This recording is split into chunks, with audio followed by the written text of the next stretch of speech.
Hello? Okay, so good day po my fellow taong bayan, mga kasimor ko. At ngayon po papag-usapan natin yung ending ng 2025 impeachment po ni Vice President Sara Duterte. At kaya ko po nasabing ending is because yung Supreme Court en banc, naglabas na po sila ng decision nila in relation dun sa motion for reconsideration na final kung saan gusto sana pabaliktarin pa yung last decision nila declaring as unconstitutional yung articles of impeachment po against VP Sara.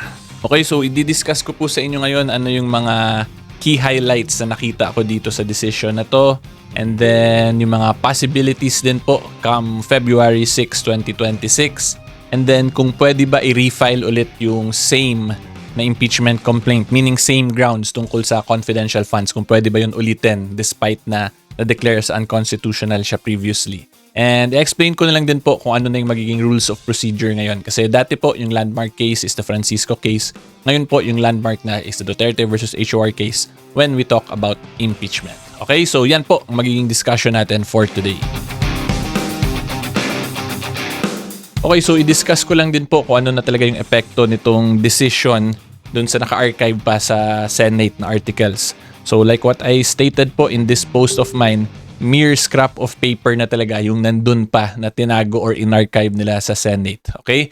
And the reason po kaya ako nasabing mere scrap of paper yan kasi yung declaration dito, unconstitutional, void ab initio yung articles of impeachment, meaning from the very start, void na siya at unconstitutional. At pag ganun po kasi yung decision ng korte, like what I discussed po in my previous video, is that wala pong karapatan na na-establish or wala po talagang legal value or legal consequences na mag-emanate from that document. Wala po talaga yun siyang bisa. So parang naging ordinary paper siya. Kaya ako po nasabing mere scrap of paper.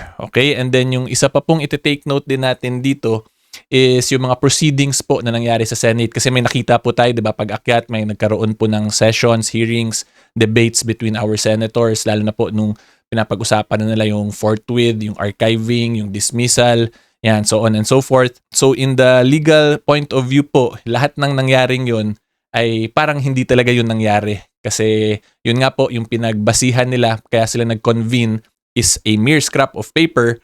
Therefore, they never acquired jurisdiction or wala po silang authority para mag-convene as a Senate trial court.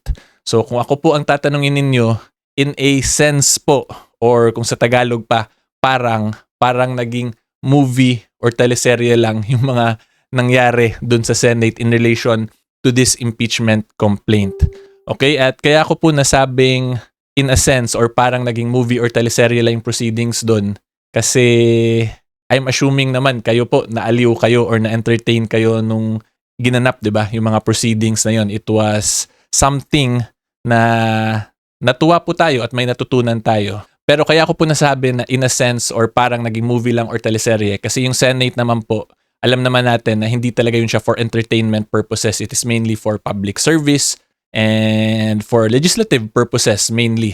And kaya ko lang din po ina-emphasize yan kasi baka isipin nyo, iniinsulto ko yung Senate, ginawa kong pang-entertainment. Pero again, hindi po ganun yun. But because of everything that is happening in our government, in our Senate, nagiging ano na rin siya in a sense nga po, para na lang movie or teleserye. Kasi naaliw or na-entertain po tayo when we observe or watch these proceedings.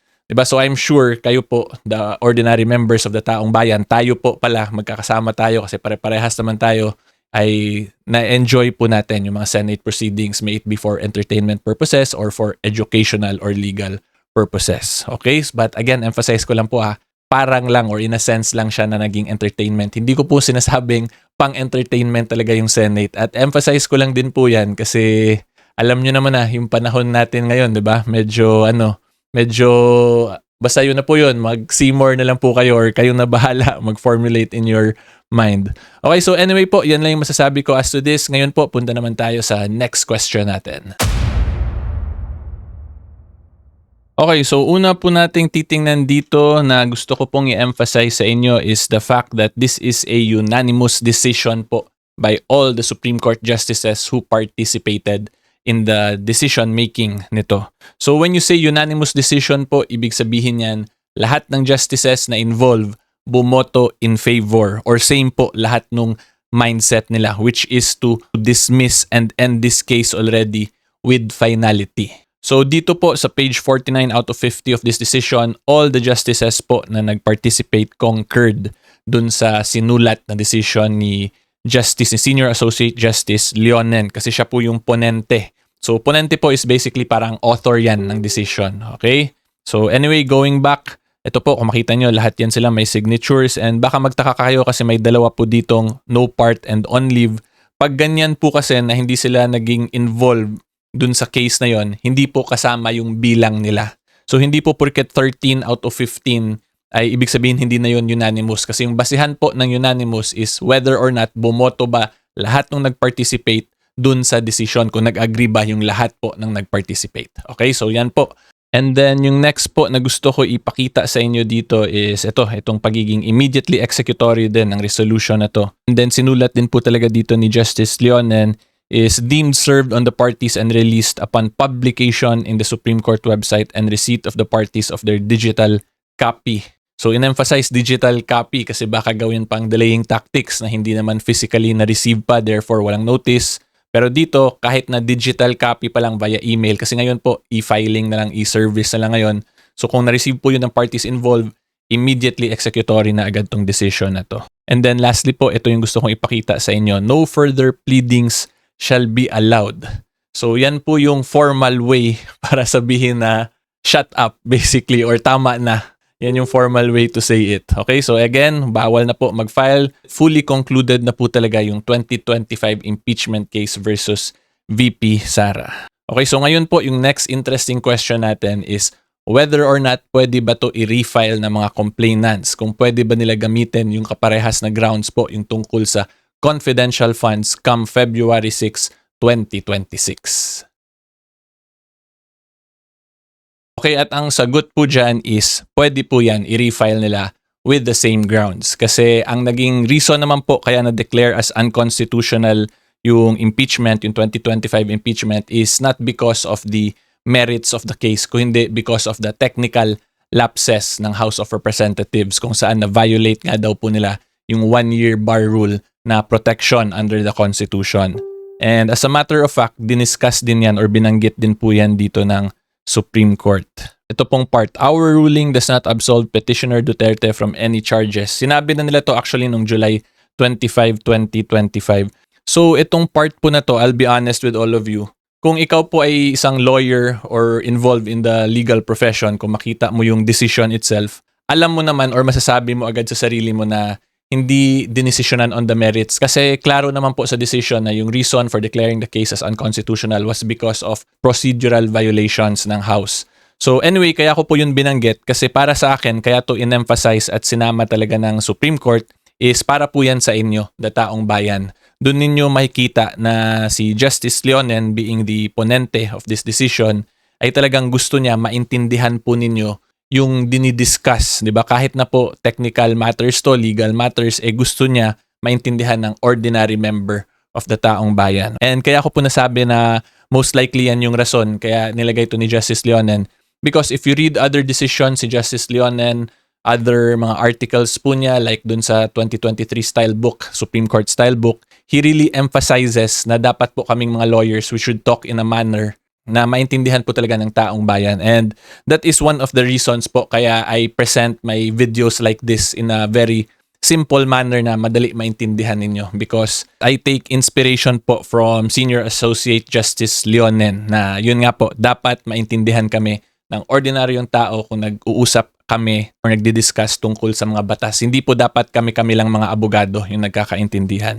Okay, so anyway, yan po yung sagot dyan. Pwede po i-refile because again, the reason why this was declared as unconstitutional was because of procedural lapses and not a decision on the substance or the merits of the case. So currently po, yung klaro pa lang talaga, merong ginawang mali yung House of Representatives which violated the Constitution. Yun yung klaro talaga. But as to whether or not guilty or not guilty ba sa misappropriation or misuse si VP Sara sa confidential funds, wala pa pong actual resolution as to that issue. Okay, so hopefully klaro po yan.